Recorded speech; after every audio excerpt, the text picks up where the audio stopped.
Bonjour à tous, c'est Matt de chez MS Design. Aujourd'hui on se retrouve pour un nouveau tutoriel sur After Effects. Donc on a décidé de créer une nouvelle série avec Hugo.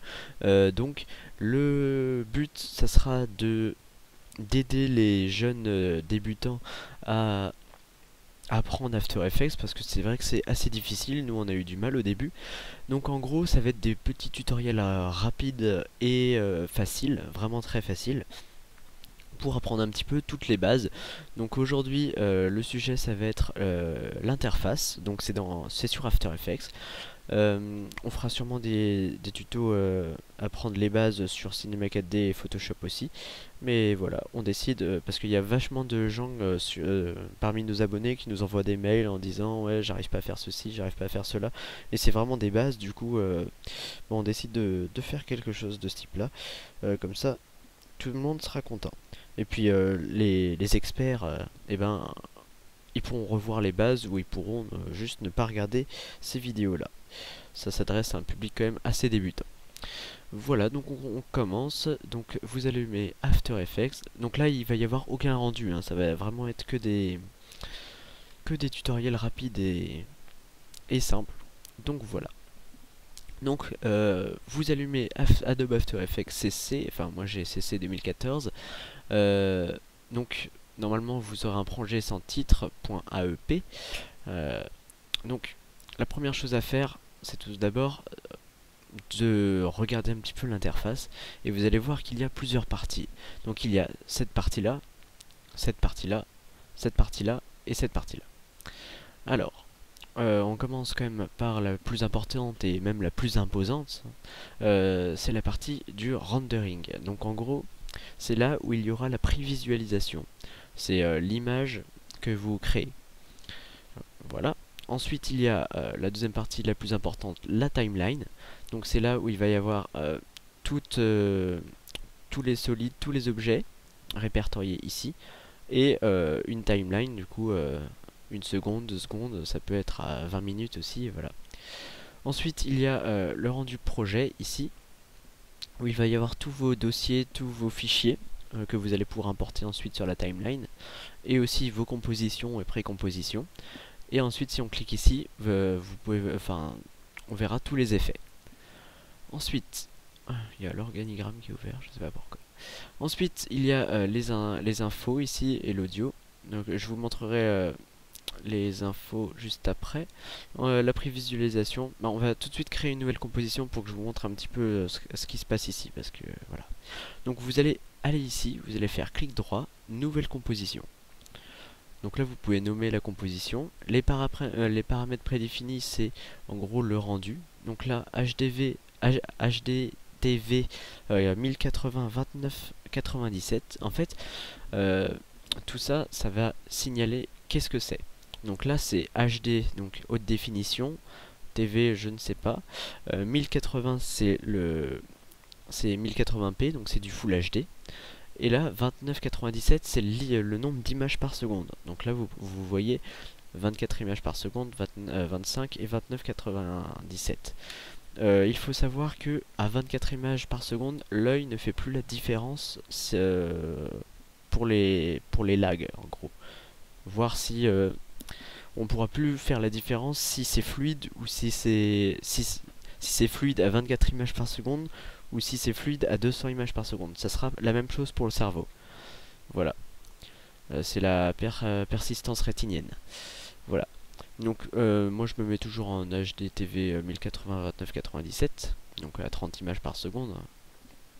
Ensuite la largeur et la hauteur, en fait il faut savoir que 1080p c'est du 1920 par 1080, ça c'est comme ça, c'est du 16/9. Ensuite là on a la durée, donc le temps, le début et la durée. Donc la durée 20 secondes, là c'est millième de seconde, minute et heure. Donc généralement on fait ça sur pas mal, soit secondes, soit minutes. En heure c'est quand même assez rare. Ensuite vous pouvez régler l'arrière-plan, donc en quelle couleur il sera. Donc moi je vais me mettre en rouge comme ça. Hop, et vous faites OK, et là hop, il va y avoir votre composition qui va apparaître. Ensuite vous allez pouvoir créer ici des objets. Donc vous allez faire clic droit ici, créer, et là vous allez pouvoir créer un solide par exemple. Donc vous choisissez la couleur, donc là moi je vais me mettre en orange. Voilà, en largeur 1080 par 1920 par 1080, en gros ça va prendre la même largeur que la composition 1. Voilà. Ensuite, si vous prenez l'outil de sélection, vous allez pouvoir le bouger. Et là vous allez voir la composition 1. Donc je voulais vous montrer ensuite tout ça. Donc les infos. Alors RVB c'est rouge, vert, bleu, en gros c'est les couleurs. Et A c'est l'alpha. Donc en fait, il y a, on va dire, c'est comme s'il y avait 4 couleurs de base sur After Effects. Donc en gros, il y a le rouge, le vert, le bleu, donc les 3 couleurs primaires, et l'alpha. L'alpha, c'est pas une couleur, on peut pas dire que c'est une couleur car en fait c'est du vide. C'est comme une image PNG. Voilà. Donc sans fond. Donc là par exemple si vous cliquez sur le orange, vous allez pouvoir voir là rouge 157, vert 157, bleu 157 et 255 en alpha. Ensuite juste à côté vous allez pouvoir voir à droite les coordonnées en X et Y. Donc là sur ma composition 1 je suis en 1014 414. Voilà. L'audio on s'en servira pas. La prévisualisation, ça c'est assez important. Donc en gros, quand vous allez faire une animation, ça risque de bugger en fait. On va pas être à 30 images par seconde si on a réglé à 30 images par seconde. La prévisualisation, ça va servir à... en fait, c'est ça. C'est ce petit bouton là. Prévisualisation RAM. Donc là par exemple, si je bouge tout ça, hop, normalement, ça ne... il y aura pas mal de trucs qu'on verra pas. Je vais mettre un texte, hop, voilà. Donc là, ok, ça le fait automatiquement, tant pis. Bref. Donc la prévisualisation, c'est pour la dernière image suivante. En gros, se déplacer sur la timeline pour voir un petit peu à quoi ressemble l'animation qu'on vient de créer. Ensuite, on a les caractères. Donc les caractères, vous aurez imaginé, ça sert pour les textes. Donc, hop, on va recommencer à 0, clic droit, créer, et un texte. Hop. Vous pouvez aussi aller dans calque, je crois, créer, texte. Voilà. Donc le texte sans calque. Hop. Donc si vous avez créé un calque de texte vide, pour le modifier, vous allez cliquer sur le texte comme ça, et vous allez cliquer ici. Et hop, vous pourrez imaginer des trucs. Voilà. Parfait. Donc là, ici, je sélectionne tout mon texte. Et là, je peux choisir la police. Donc tout ce que je veux, il n'y a pas de souci. Régular, donc là, je peux choisir gras ou je sais pas quoi.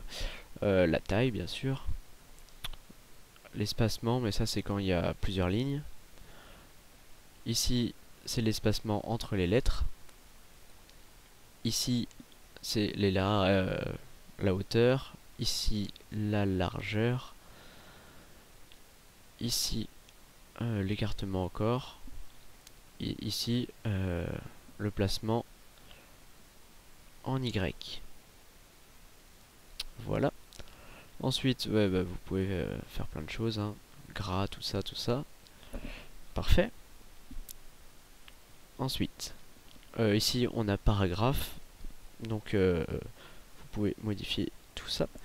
Bien évidemment, si vous voulez dans fenêtre afficher autre chose, par exemple tremblement, vous cliquez sur tremblement et hop, la fenêtre tremblement s'affiche. Et vous pouvez ensuite le supprimer. C'est supre, non c'est même pas supre, je ne me rappelle pas. En fait, il y a juste à revenir dans fenêtre et cliquer sur tremblement et hop, ça s'efface. Voilà, donc pour cette première chose, c'est fait. Ensuite, donc là vous pouvez voir nos deux solides, nos deux créations. Ici on va avoir pas mal de menus. Pour accéder à... En fait là il va y avoir la vitesse, le flou de mouvement. Ici je ne me rappelle jamais. Ici c'est mettre en 3D quelque chose. Ensuite il y a les parentes, donc pour attribuer... on peut dire pour lier deux objets. Donc là on clique là-dessus et hop, Par exemple, si on veut lier le texte au solide, hop, on clique là-dessus. Et puis si on voudra le bouger, après, tu vois, ça bouge. Vous verrez, ça bouge ensemble. Voilà, c'est parfait. Ensuite, il y a d'autres trucs. Là, ça, c'était les options. Pour cliquer dessus, enfin pour aller accéder au mode, vous allez cliquer sur le bouton du bas ici, hop, et ça va afficher un nouveau menu. Donc là, c'est en mode normal. Donc là, vous pouvez cliquer sur pas mal de choses, hein. Il y a énormément de choses. Voilà. On verra ça plus tard parce que c'est quand même assez compliqué. Là, c'est les caches, les parentes. Il y a beaucoup d'autres choses. Vous pouvez cliquer ici, clic droit, colonne, et là il y a énormément de choses, vous voyez. Il y a les clés, il y a tout. Hop, j'enlève les clés, hop, voilà. Une chose assez importante avant que je puisse continuer, vous allez aller dans fenêtre, et en fait là il va y avoir l'espace de travail.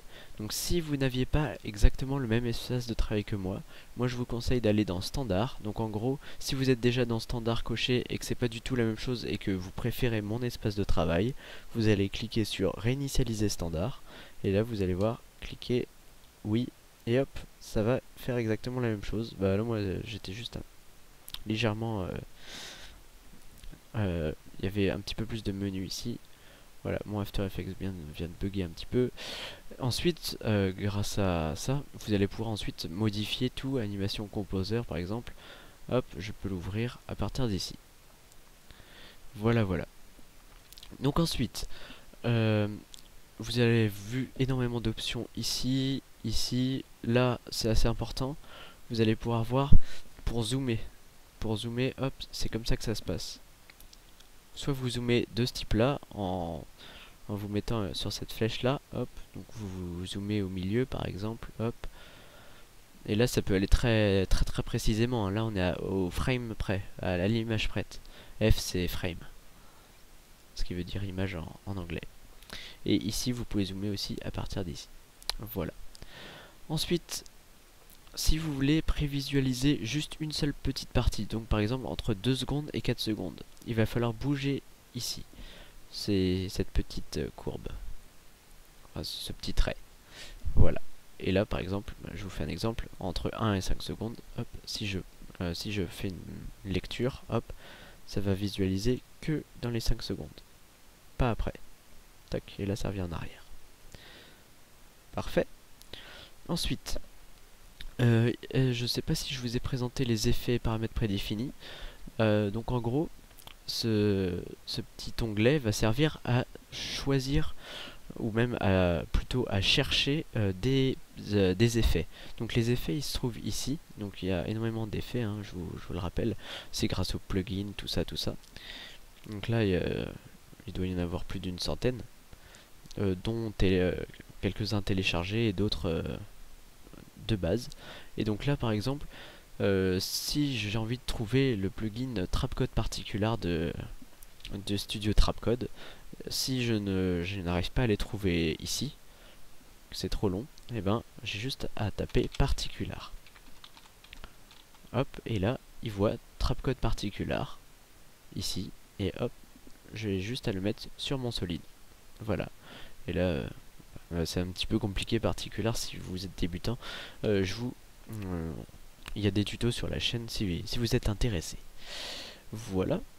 Ensuite, ici vous avez vu énormément d'options. Donc, qu'est-ce que c'est? Donc là c'est l'outil sélection. Donc, par exemple, si on veut bouger le texte, eh bien l'outil sélection nous servira. Donc voilà, on peut bouger le texte. L'outil main, en fait, ça va servir à bouger la composition tout en entier. Et là, si vous avez fait une gaffe et que la composition elle est là et vous n'arrivez plus trop à la retrouver, en fait, il y a une petite à le menu zoom ici. Et en fait, il y a juste à faire ajuster jusqu'à 100%. Et hop, ça va revenir, ça va centrer sur votre composition. Ensuite, il y a l'outil zoom, donc pareil, hein, hop, vous zoomez, tac, tac, tac, tac, tac. On peut zoomer très bas. Donc là, on a en x1600 et on peut rajuster à 100%. Ensuite, il y a l'outil rotation, donc on reprend l'exemple du texte. Vous sélectionnez le texte et vous faites une rotation à partir de cet angle là, sur cette symétrie. Ensuite il y a l'outil caméra, mais ça le problème c'est qu'on n'a pas de caméra, du coup on va en créer une. Donc vous faites clic droit si vous ne connaissez pas, et vous allez cliquer sur caméra. Pour l'instant on bouge pas tout ça, et hop, on a notre outil caméra, et là vous allez pouvoir cliquer sur l'outil caméra et bouger dans le temps. Sauf que là ça ne marche pas, car il y a pas mal, enfin j'ai mal modifié ma caméra, mais là vous voyez ça marche. Là je bouge dans l'espace. Voilà. Ensuite on va supprimer la caméra. Hop, ensuite ça c'est pas intéressant, l'outil rectangle. Donc l'outil rectangle ça sert à faire des rectangles. Hop, je vous montre rapidement. Voilà, vous faites un superbe rectangle. Là je bouge des paramètres, on verra ça plus tard. Voilà, un calque de forme. Ici c'est l'outil plume, donc pour créer des formes aussi. Hop, voilà, on a une superbe forme chelou. Ensuite on a l'outil texte qu'on a vu tout à l'heure. L'outil pinceau, cloneur, gomme, roto pinceau et tout ça, on verra ça plus tard parce que c'est plus compliqué cette fois-ci. Et puis voilà. Ensuite, qu'est-ce qu'on peut voir ici? Ici, c'est les courbes. Donc il y a un tuto sur la chaîne, donc c'est les bases du motion design, je crois. Vous pourrez le regarder pour apprendre à gérer les courbes. Parce que c'est vrai que c'est pas hyper simple quand on connaît pas. Là on a encore le flou de mouvement. Et puis d'autres trucs, donc la composition, là, on peut aussi appuyer sur Tab pour faire ça. Qu'est-ce qu'on a ici? On a les repères, qui est assez important. Action sécurisée, donc ça affiche des repères, toujours. Grille proportionnelle, grille, règle, donc ici. Voilà, on peut être très précis. Hop, moi je garde repère parce que des fois ça peut aider. Ensuite voilà, on clique là-dessus, c'est pour la visibilité des masques. Ici c'est pour prendre un petit screen d'écran de prévisualisation. Ensuite le menu c'est pour intégral, je ne sais pas à quoi ça sert. Menu résolution, je ne sais pas. Ensuite zone ciblée, donc si vous voulez cibler une zone pour faire un rendu plus rapide, hop, vous ciblez cette zone et il n'y aura que le rendu de cette zone qui sera effectué. On désélectionne. La grille transparente, voilà, c'est le canal alpha. Donc vous voyez, tout ici c'est le canal alpha. En gros c'est du vide. Voilà. Ensuite caméra active. Vu qu'on n'a pas de caméra, on peut pas trop tester. Mais en gros, on se place sur une partie dans l'espace. En gros, on se place dans l'espace. Ensuite, ça c'est la vue, donc c'est pour multiplier les vues pour être bien précis, voir un petit peu partout. Voilà, voilà, on revient en une vue. Ensuite, ça c'est pour les prévisualisations. Le montage, c'est ici, c'est la timeline. Et l'organigramme, alors là, hop, vous cliquez là-dessus. En fait, c'est tout ce que vous avez fait sur votre composition. Ensuite, vous pouvez supprimer ici. Clac, voilà. Je pense qu'on s'est tout dit. Je pense que j'ai été assez clair pour ce premier tutoriel. Donc l'interface, j'espère que vous aurez compris, apprécié, et n'hésitez pas à liker, à commenter et à partager, et surtout regardez dans les chaînes intéressantes, donc MHS Tuts, Lil Guy Design et C4D Tuts, C4D débutant, qui sont des chaînes très intéressantes si vous voulez apprendre d'autres choses, parce que notre chaîne n'est bien évidemment pas complète, et eux font autre chose que nous. Voilà, j'espère que vous aurez apprécié ce tutoriel, et n'hésitez pas à regarder d'autres de nos tutos. Allez, à plus!